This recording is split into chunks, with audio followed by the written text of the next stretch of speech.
Genç yakışıklı kardeşim biraz horlama şikayeti var.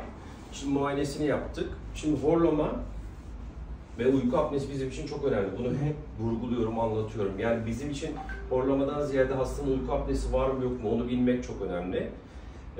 Şimdi sizin muayenenize baktığımızda boy kilo oranın gayet iyi. Biraz işte hafif belki body mass indeksi biraz yüksek. Şimdi horlama burundan başlıyor. Burun, geniz, küçük dil, yumuşak damak, büyük dil, bademcikler bölgesi, dil kökü hepsi işin içine giriyor. Şimdi sizin muayenenizi yaptığımızda iki tane bölgede sorun var. Bir tanesi burunda bir problem var. Yaşı daha çok genç çünkü 33-34 yaşında.